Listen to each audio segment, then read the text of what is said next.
Subject code 18CS2003 Computer Networks Lab. Experiment number 4. Configuring the routers and switches in the given topology using the console and VTY line. Now I have set the topology already and nothing configurations haven't been done yet. Now we'll start configuring the router here first. So we'll set the interface for the router. Now we'll give enable under the configuration mode. We'll give int 0/0 interface. Now IP press 192.168.10.1 in the subnet mask. Now give mouse down and just exit from this mode, configuration mode. Now we have the gateway set. Now we'll come to the PC. We'll give the IP addresses for each PC.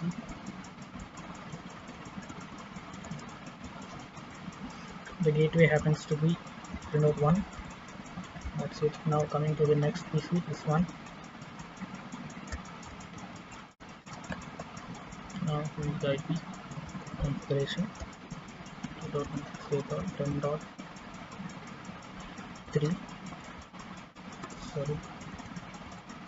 2.168.10.1 is a gateway. So that's it. Now we'll set up the VTY line using the router's command line. Yes. Now let us enter in. Let us give the command line VTY 0. Before that, let us enter into the configure mode. Now give the password. Let's scan yes now and let's give login and exit. Now the VTY line has set. Now we'll try to access using this command prompt from one of the PCs using the telnet command. Telnet the gateway. It asked for the password. The password I set was scan, and if you have to enable, it shows no password set. Now let us enable the password in the router.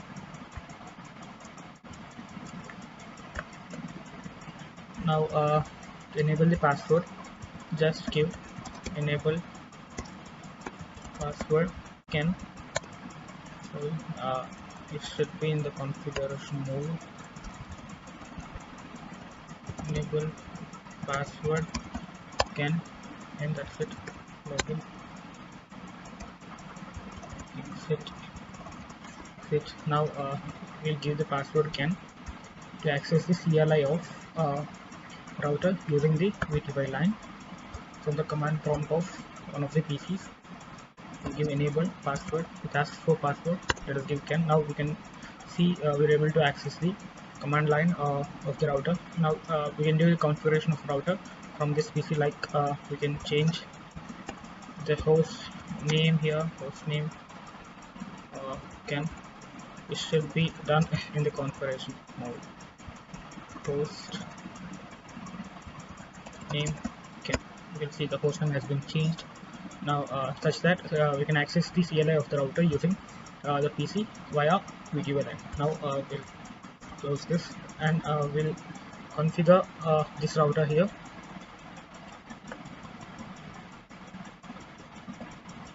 To do that, let us enable the interface.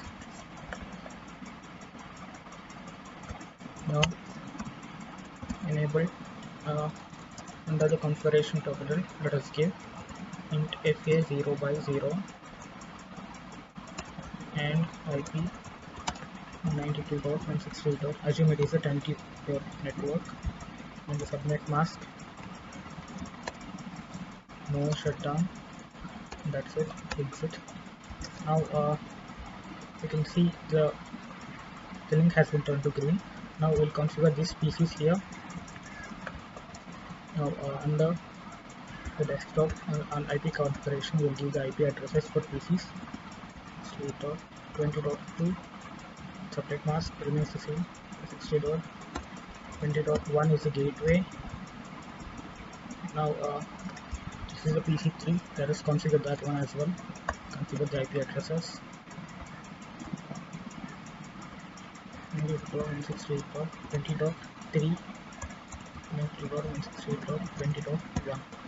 That's it. Now for this server, the services should be on for HTTP, right? HTTP. You can see the service is on. Now that's it. Now we'll give the IP address for this server as well. 92.68.20.4. The gateway happens to be the 20.1, and that's it. 20.4 is the address of this HTTP server. Now the DNS, sorry, it's not required. Now using the console cable, it will be able to access the CLI of the switch, connect the cable, and now under using this PC, you can see if we go into the terminal and click OK, it shows we're able to access the CLI of switch since it has been connected via the console cable, right? So to enter into the privileged mode, let us give EN as enabled, and you can configure the terminal of switch, and under this one you can enable the interfaces from here, like 0 by 1, and from here we can actually see the MAC address table of the switch. Sorry, we are in interface mode, right?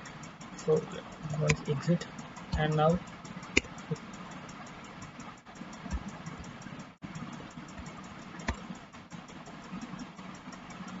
once we'll exit from this privilege mode.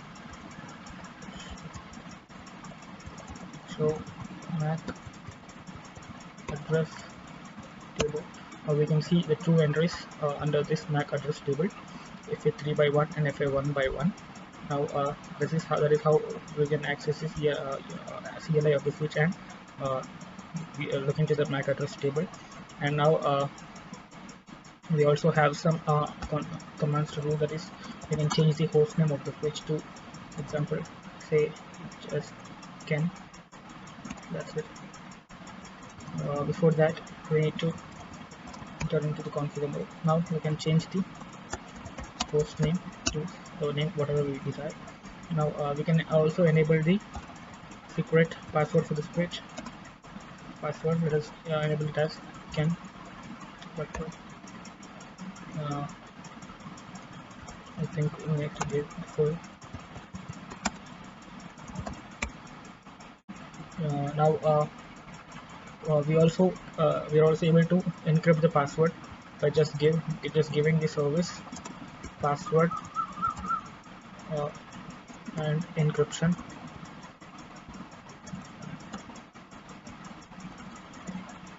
And that's it. This is how you encrypt the password. Now if you exit from here,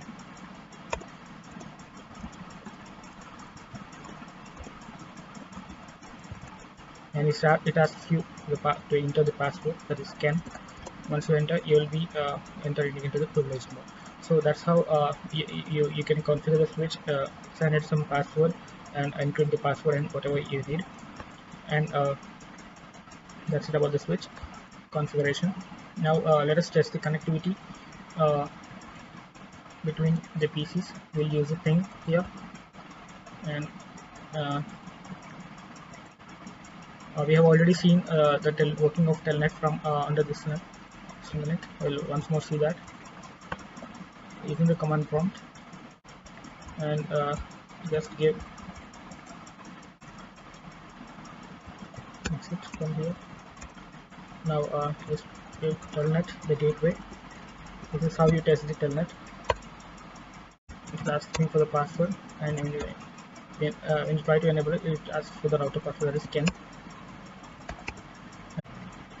and now you are in the privileged mode. That is how telnet works. Now we'll test the HTTP working.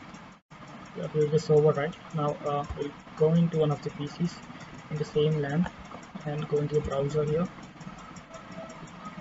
and in this let us give the your IP address of the HTTP server. Go, you can see the HTML file of the server. We're able to customize that one as well. This is HTTP, right? Under the services, click edit. Now you can add whatever the text you need here. Example: